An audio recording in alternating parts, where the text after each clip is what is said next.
Finanças na família cristã. A Bíblia diz em 1 Timóteo 6, versículo 10, porque o amor ao dinheiro é a raiz de toda espécie de males. E nessa cobiça alguns se desviaram da fé e se traspassaram a si mesmos com muitas dores. Percebo muito bem que aqui diz que não é o dinheiro que é a raiz de todos os males.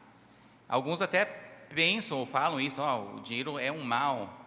O dinheiro não é a raiz de todos os males. O que é a raiz? O amor ao dinheiro. Então, quando nós amamos muito ao dinheiro, isso sim começa a raiz de toda espécie de males.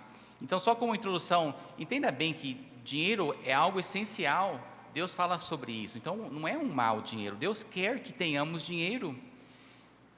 Pastor, Deus quer que eu seja rico? Não sei. Eu sei que a vontade de Deus para alguns é que tenham mais dinheiro do que outros. Então, se for da vontade de Deus que você seja rico, então glórias a Deus. Não vamos cobiçar isso, mas Deus conhece cada vida e Deus tem um plano para você. Então, não é o dinheiro que é o mal, é o amor ao dinheiro. O dinheiro, este amor ao dinheiro causa muitos problemas. Inclusive, uma das maiores causas de separações entre casais é o dinheiro, finanças. Inclusive, uma pesquisa feita recentemente, é o segundo maior motivo no mundo de divórcios por causa de finanças. Então, o diabo bem conhece as dificuldades e as tentações que nós recebemos através do amor ao dinheiro. Ele quer causar divisão no lar e na igreja. Então, primeiro ponto é bem óbvio, que tudo pertence a Deus. Se você reconhece isso nesta manhã, e você consegue aceitar isso como algo que Deus tem para você, que tudo que nós temos aqui é dele, Ele criou tudo, Ele fez tudo para nós, por nós, e se nós então entendemos que nós temos que honrar a Deus em primeiro lugar, então nós vamos conseguir muito mais nessa vida. Então tudo pertence a Deus e por causa disso nós temos que ser fiéis. Provérbios 3:9, está um pouco difícil de ler, mas diz aí: honra ao Senhor com os teus bens e com a primeira parte de todos os teus ganhos. Eu não vou bater muito nessa tecla hoje cedo, mas tem que ser dito que não temos como sermos bem-sucedidos financeiramente e felizes e livres de dívidas se nós não estamos colocando Deus em primeiro lugar. Então temos que ser fiéis a Deus. Segundo ponto aqui desse subponto disso é que nós temos que ser generosos.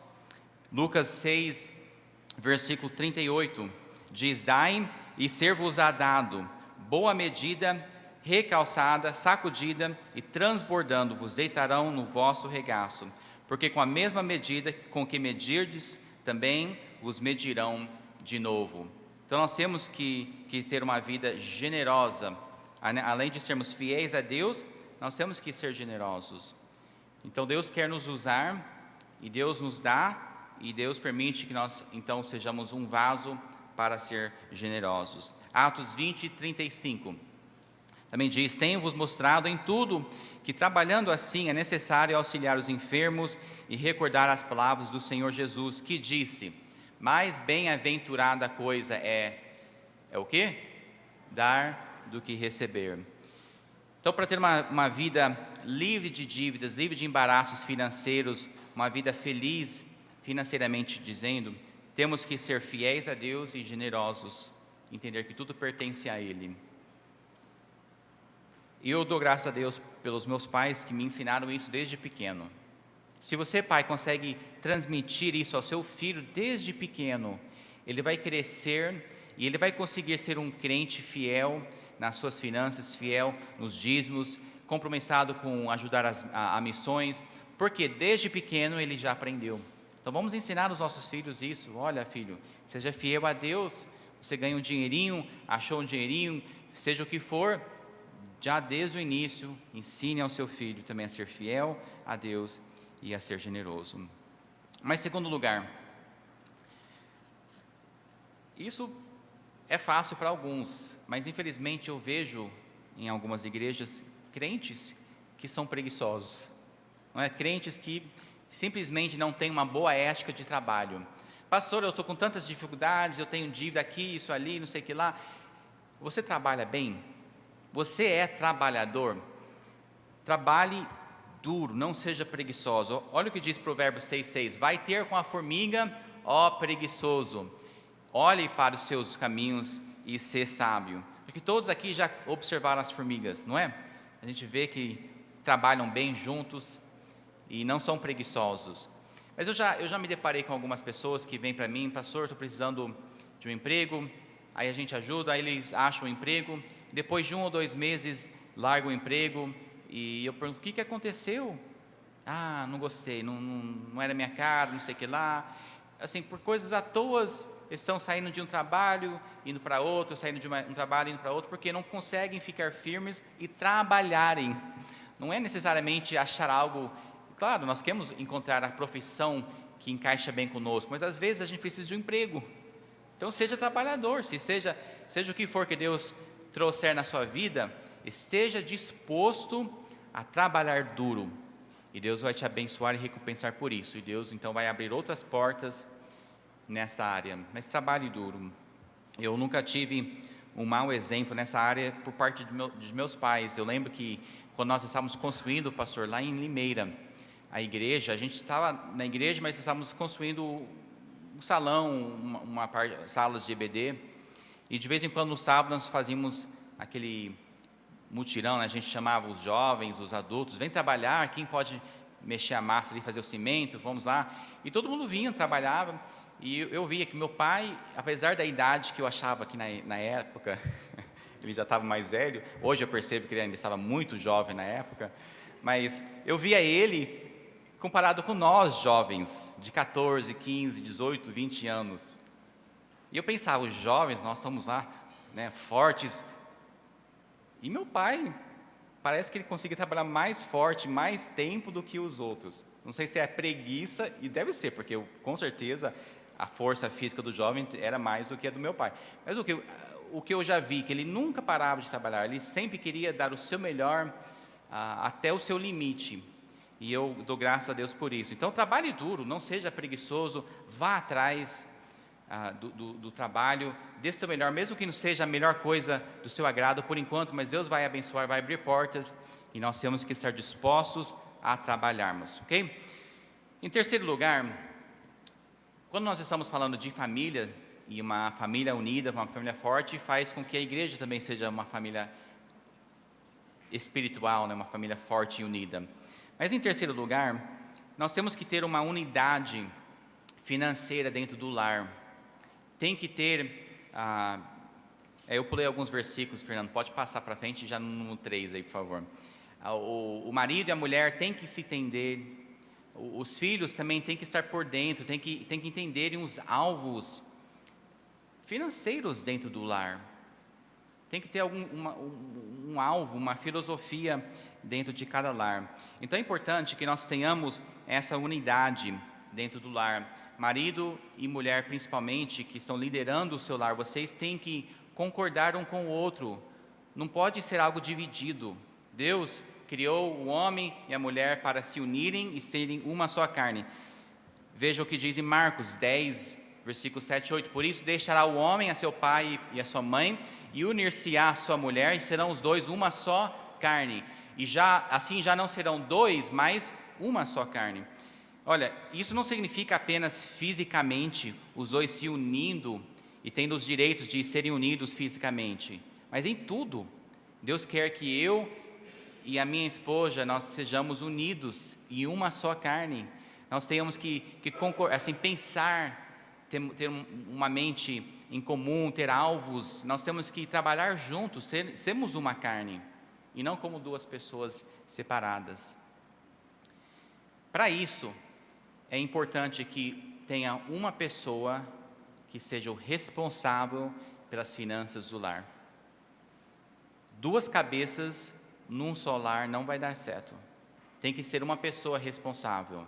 Não que a outra pessoa fique de fora e que não tenha uma participação, mas tem que ter um líder, uma pessoa que tenha a palavra final, que tenha a responsabilidade de administrar as finanças dentro do lar.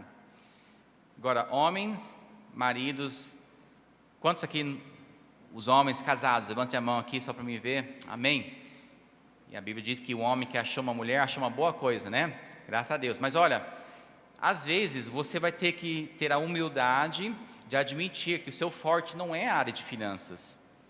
E talvez então você vai ter que conversar com a esposa, e, ó, bem, eu sei que você tem mais entendimento, entende mais de matemática, soma melhor, sabe controlar as finanças. Então deixe, se for o caso, que a esposa seja o líder na área de finanças. Não é errado. Não é que o homem tem que mandar em tudo, mas nós temos que ter um acordo ali. Então determine qual é a pessoa do lar que tem melhor capacidade de Deus para administrar os recursos financeiros. No meu lar, eu sou a pessoa que maneja tudo isso, e a minha esposa está muito feliz com isso. Ela nem quer saber de manejar as finanças no lar. Mas os meus pais, quantos conhecem o pastor Daniel, a dona Jerry, são o contrário. O meu pai, ele não quer nem saber de dinheiro. Meu pai ele não consegue somar muito bem, ele sempre usa a calculadora no reloginho dele, que ele por muitos anos tinha uma calculadora assim, e ele fala que a minha mãe é a calculadora ambulante dele. Qualquer coisa, bem, quanto que é isso, mas minha mãe sempre tem as respostas. Meu pai é muito sábio e desde antes que eu nasci, sempre foi minha mãe que liderou as finanças no lar.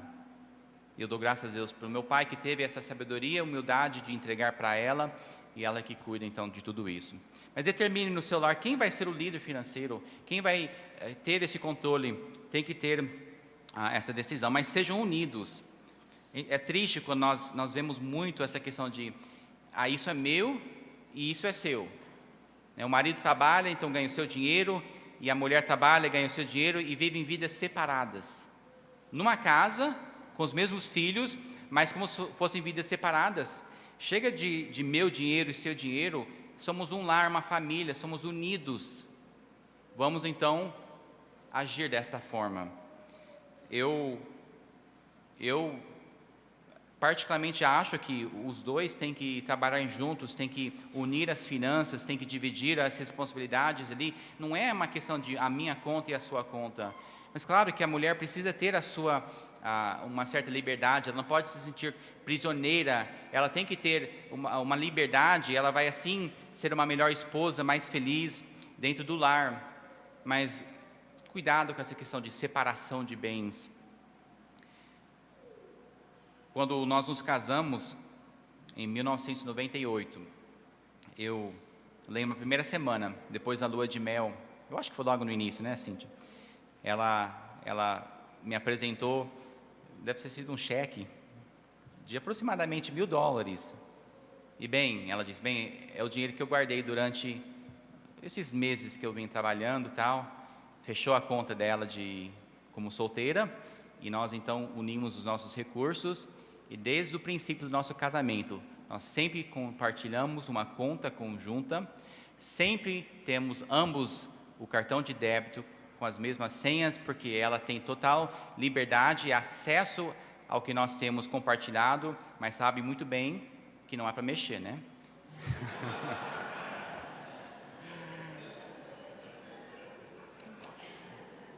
Enfim, nós compartilhamos tudo. Olha, eu tenho sido muito abençoado. Deus tem me dado uma mulher que não tem ganância, não fica pensando em dinheiro, uma pessoa muito humilde, que sabe muito bem controlar as despesas de compras e tudo. E ela não é o tipo, o pastor brinca com ela às vezes, né? Vamos lá no shopping, assim, eu não gosto de ir no shopping. Assim, ela não é pessoa de estar no shopping, de estar fazendo compras. De vez em quando ela vem para cá e ela aproveita esse final de semana e vai lá em Campinas, compra os tecidos para fazer roupa e tal. Mas dou graças a Deus que ela não é o tipo de esposa que eu sei que algumas são. Bem, dá dinheiro. Mas olha, tem que ter uma união. Tem que estar de acordo aqui. Vocês têm que ver, são uma carne. Chega de meu dinheiro, seu dinheiro, nós temos que unir e assim sermos unidos financeiramente falando. Continuando ainda neste ponto de unidade financeira, eu diria que não devemos fazer nenhuma compra grande sem consultar o seu cônjuge. Não deve ter gastos grandes particulares, ou seja, eu vou e compro um carro sem nem mesmo conversar com a minha esposa. Eu já fiquei sabendo de algumas pessoas de igrejas nos Estados Unidos, que me contaram essas histórias, né, que tem muito dinheiro, de repente ele chegou em casa e um carro novo, a esposa nem estava sabendo. São decisões importantes, até mesmo coisas como televisão, uma geladeira. Você tem que estipular o que é que representa um valor grande na sua família. Se for R$ 50 ou R$ 100, que já é um dinheirinho bastante para alguns, então determine isso. Bem, se nós vamos comprar algo acima deste valor, então vamos conversar primeiro, vamos ter a sabedoria para concordarmos e assim tomarmos essa decisão. O que acontece? Muitas pessoas acham que têm o direito, o dinheiro é meu, eu compro o que eu quiser. Faça uma compra, mas faltou o cônjuge tem sabedoria também nessas horas. E a gente poderia ter evitado dívidas e problemas se a gente tivesse apenas consultado o nosso cônjuge. Nós somos um. Então, eu e a Cindy, nós sempre conversamos antes de comprarmos coisas. Eu não estou falando de coisas do dia a dia, compras, essas coisas à toa, mas uma coisa maior, nós sempre conversamos. Bem, temos os recursos, olha o que tem esse mês, você acha que a gente pode? Vamos lá então? E concordamos nisso. Tem 3, é como no semáforo. Se os dois estiverem de acordo imediatamente, então é como sinal verde. Prossiga e faça a compra. Mas se um ou outro estiver um pouquinho com o pé atrás, bem, vamos orar primeiro? Então é como o sinal amarelo. Espera aí, dá uma freada ali, vamos pensar, vamos orar e sentir paz primeiro. Se um já estiver completamente contra e dá assim, eu acho que não devemos fazer isso, então eu recuo. Eu respeito sempre a sua opinião, porque nós somos um. É melhor ficar sem do que um comprar e depois dar problemas no casamento e financeiramente falando. Então, concorde, mas é importante que um dos cônjuges seja responsável pela gestação das finanças. Em quarto lugar, tenha um orçamento. Isso é tão básico, mas pastor, eu fico bobo de ver quantas pessoas não têm um orçamento simples sequer para as suas finanças e para o seu lar. Lucas capítulo 14, versículos 28 a 30. Olha só o que diz essa história. Pois qual de vós, querendo edificar uma torre, não se assentar primeiro a fazer as contas dos gastos, para ver se tem com que acabar, para que não aconteça que depois de haver posto os alicerces, e não a podendo acabar, todos os que a virem comecem a escarnecer dele, dizendo, este homem começou a edificar e não pôde acabar. Então, eu acho que nós podemos levar esse princípio em todas as partes das nossas decisões financeiras. Pensa como é que isso vai afetar o futuro dos próximos 12 meses? Como que isso vai afetar o seu casamento? Como que isso vai afetar o seu orçamento mensal? Então, nós temos que fazer os cálculos e, através de um orçamento, uma planilha financeira de entradas e saídas. Então, tenha isso. Pastor, eu não tenho a mínima noção de como usar o computador, fazer essa planilha. Procure por ajuda, ou nem que faça do jeito antigo, no papel, caderno, pegue lá a caneta e faça algumas anotações, faça um orçamento. Se eu te perguntar qual que é o total de entradas mensal e o total de saídas, não que eu queira saber isso, mas você saberia responder? Sei, em média mais ou menos isso, às vezes não é assalariado, não é sempre a mesma coisa, tudo bem, mas nós estamos com a média disso e as saídas estão mais ou menos nisso. Tem que saber. E o problema é quando você perceber que o gasto está maior do que a receita. Aí nós estamos encrencados, né? Quando você está vendo que o gasto seu mensal está sendo maior do que as entradas, a receita, então tem que haver uma conciliação e negociação de quais gastos serão cortados ou reduzidos.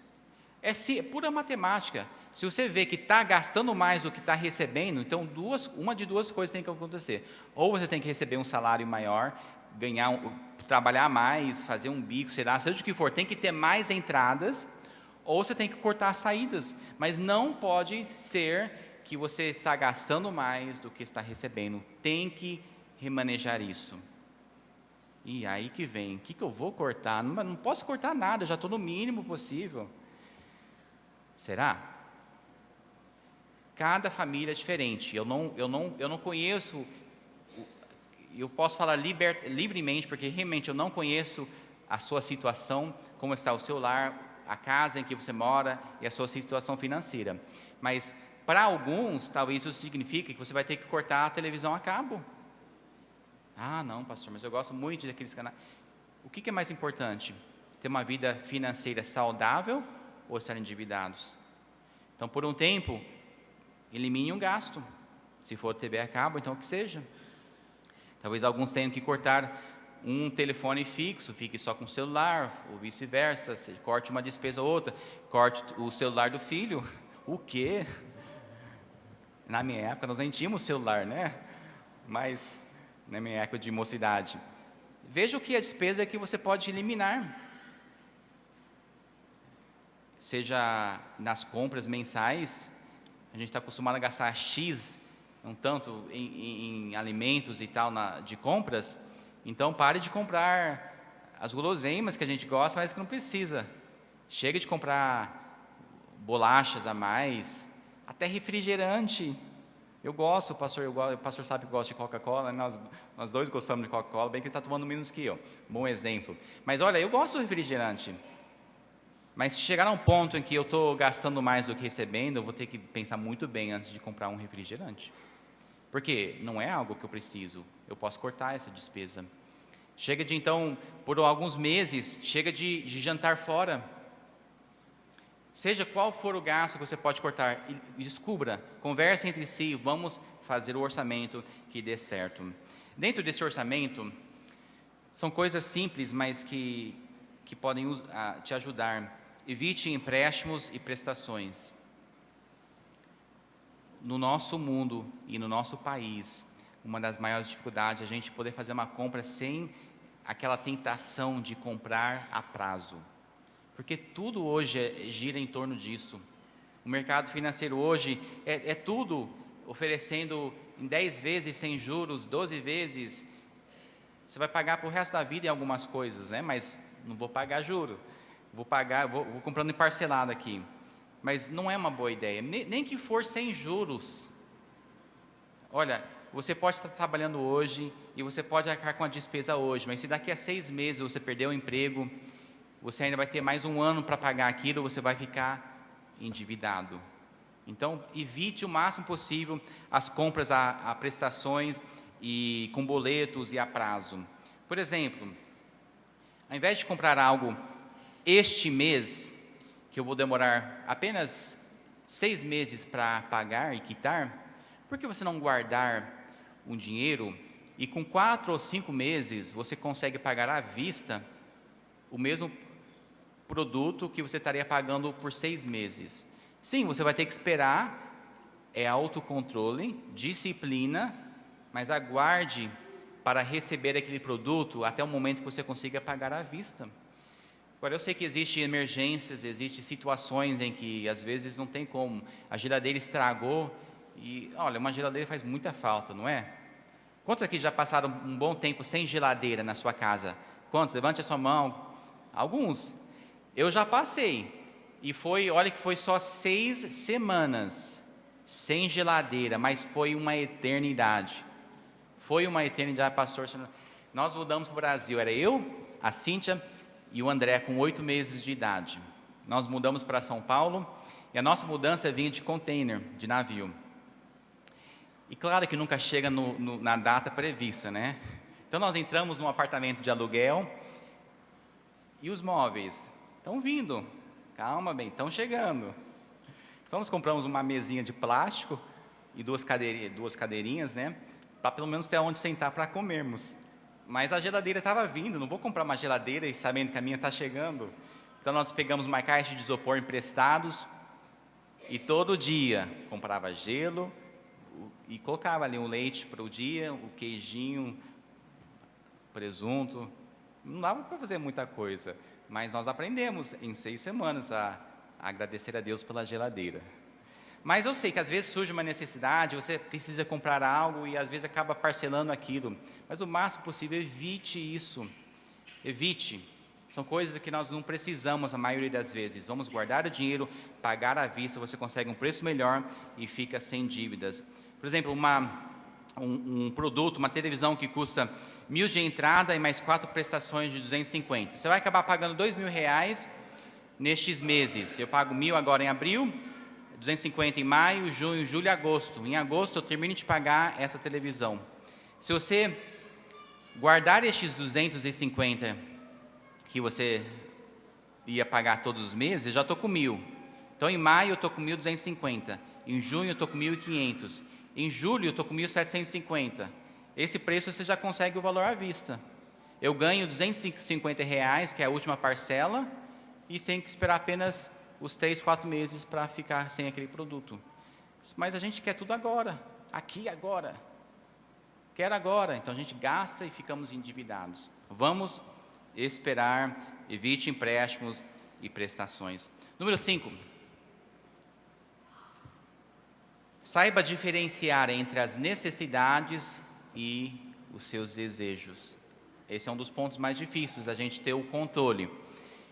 É necessário ou é apenas algo que te agrada? Agora, se a sua situação financeira está ao ponto de que você não está endividado e não tem nenhuma dívida, então Deus permite que você compre aquilo que te agrada, dentro da vontade dEle, claro, mas não tem nada de errado com isso. Mas eu estou falando que quem está tentando sair da dívida, quem está tentando manejar o seu orçamento, veja se aquilo é necessário ou se você pode eliminar aquele gasto. E isso é uma das maiores dificuldades, porque nós queremos o que o outro tem. Nós olhamos para os demais irmãos da igreja, e eu olho a roupa que você está vestindo, e ela olha a sua roupa, e eu vejo o sapato novo que você tem, e eu vejo o carro novo que entrou no estacionamento, a moto novo, eu vejo tudo isso, e eu quero isso, não é isso? Nós sempre pensamos, eu tenho que ser igual aos demais. Mas é uma necessidade ou é um desejo? Olha, irmãs, uma das coisas mais fáceis, eu falo irmãs porque muitas delas que fazem as compras, mas o homem também tem que saber isso. Tem tanta coisa que a gente gasta no supermercado que poderia ser usado para a obra de Deus, ou para sair das dívidas, mas ainda assim nós estamos gastando mais e mais com compras do que nós precisávamos. Sinceramente falando, se eu chegar ao ponto de ter que entrar em dívida por alguma coisa, e eu não estou falando de comprar um imóvel, prestações de imóveis, e isso valoriza. Então isso não é uma dívida ruim, é uma dívida boa, que no final das contas vai aumentar o valor, e não estou me referindo a isso. Mas até mesmo um veículo, eu particularmente, e não digo que é pecado, mas eu particularmente, eu nunca comprei e não pretendo comprar um carro parcelado. Mas aí não dá para comprar aquele carro que eu quero. Então espera, compra um carro mais simples, vai guardando até o dia que você consegue trocar para um carro melhor. É a minha opinião. Por quê? Deus tem abençoado, nós nunca entramos em dívida, graças a Deus. Nós já estamos casados desde 98, vamos completar no ano que vem 20 anos de casamento. E desde a minha mocidade, pagando contas na faculdade, graças a Deus eu nunca passei um mês endividado. A única dívida que nós temos é a questão do imóvel. Nós já, claro, comprando um imóvel, isso gera uma dívida mensal, mas isso não é a mesma coisa. Ou seja, eu guardei dinheiro, cheguei na faculdade, comprei um carro, o André, ele vê uma foto desse carro, ele dá risada. Parece que caiu, eu podia ter caído um dinossauro. É a mesma coisa, um carro tão velho, tão feinho, mas o quê? É o que eu dava conta. E aquele carro me durou os 4 anos, pastor, na faculdade. Eu ia até Chicago, visitava, trazia pessoas para a igreja, trabalhava. Aquele carro me serviu muito bem. Aí nós íamos nos casar. Eu pensei, isso aqui não serve, né, para minha esposa. E Deus abençoou, compramos uma coisinha um pouquinho melhor. E, enfim, Deus foi suprindo as necessidades. Nós começamos a levantar sustento nos Estados Unidos para voltar para o Brasil como missionários. Aquele carro que eu tinha comprado para o nosso casamento, não era um carro muito confiável para viajar a muitos quilômetros, tipo 100 e tantos mil quilômetros naqueles 2 anos que nós viajamos. Nós teríamos que ter um carro mais confiável, mas orando, nós não tínhamos os recursos para comprar, e como Deus proveu, a nossa igreja enviadora, o nosso pastor ligou e disse, olha, nós vamos comprar um carro 0 quilômetros para vocês usarem enquanto vocês estão viajando. Eu não acreditei, mas foi resposta de oração da minha esposa. E Deus então supriu aquele veículo, chegamos aqui, enfim, aos poucos Deus tem abençoado, mas nós sempre compramos à vista, porque eu não quero dívidas. Eu não quero dívidas. Se eu bater o meu carro, estragar meu carro, não tiver seguro, alguma coisa assim, não tenho dívida, porque aquilo está pago. Eu não vou ficar com uma dívida por muitos anos sem aquilo que me levou àquela dívida. Então tome cuidado com isso, mas veja se é uma necessidade ou se é um desejo. Veja em Hebreus 13:5, sejam vossos costumes sem avareza, contentando-vos com o que tendes, porque ele disse, não te deixarei nem te desampararei. Não é errado, eu vou frisar aqui, a Bíblia diz que não é o dinheiro que é a raiz de todos os males. Se Deus tem te abençoado e você tem a condição de comprar um vestido novo para sua esposa, amém, ou a própria esposa compra uma roupa nova, glórias a Deus. Deus te abençoou, você consegue comprar um carro novo, que bênção. Mas nós temos que ter contentamento, porque muitas vezes a nossa carne vai se elevar e nós vamos querer mais ainda do que nós temos. Nós vamos querer mais, porque sempre vai ter alguém na igreja que tem mais do que você. Vai ter alguém na sua vida que tem mais e você vai querer aquilo. Cuidado. Esteja contente, contentamento na sua vida. Filipenses 4:11. Não digo isso como por necessidade, porque já aprendi a contentar-me com o que tenho. Interessante que o versículo aqui não diz, porque eu nasci contentando-me com o que tenho. É o quê? Porque eu já aprendi. Nós somos alunos na vida. Nós temos que aprender a contentar. Alguém aqui teve que ensinar o seu filho a mentir? Ninguém teve. Quantos filhos seus já mentiram? Vamos lá, admitam, meu filho já mentiu. Vamos lá, pais. E ninguém, você não ensinou seu filho a mentir? Eles já nasceram com essa natureza? Mas quantos tiveram que ensinar os seus filhos a estarem contentes com o que têm? É algo que nós temos que ensinar. Porque a Bíblia diz, não é algo que você já sabe de natureza, você tem que aprender, se esforçar a estar contente, satisfeito com o que Deus tem nos dado. E desde o momento então que você tem essa atitude, a vida vai melhorar muito, porque você não vai ficar olhando com aqueles olhos de cobiça mais. Você vai estar contente com o que Deus tem te dado, e glórias a Deus por isso. Tenha contentamento, não seja invejoso. Eclesiastes 4:4, também vi eu que todo trabalho e toda destreza em obras traz ao homem a inveja do seu próximo. Incrível, você pode estar trabalhando justo, certo, fiel a Deus, o seu esforço vai trazer inveja para o seu próximo. É garantido que alguém vai ter inveja do que você tem recebido da parte de Deus, das mãos de Deus. Então o nosso fruto, nosso trabalho gera inveja nos outros, mas não deixe que os outros que estão ganhando ou subindo a escada do sucesso causem inveja na sua vida. Tenha contentamento e não seja invejoso. Em sexto lugar, já tentando encerrar aqui rapidamente, mas não empreste o seu nome, financeiramente falando, é uma má ideia. É muito tolice, muita tolice, nós darmos os nossos números de documentos. Compra aí no meu nome, pode ser um amigo ou um parente está com problemas, o nome está sujo, ele não consegue comprar e pede você ajuda, então você bota lá o nome. Olha, uma das coisas que mais causa problemas no trabalho EFATAR, que eu tenho visto e aconselhado os surdos, é isso.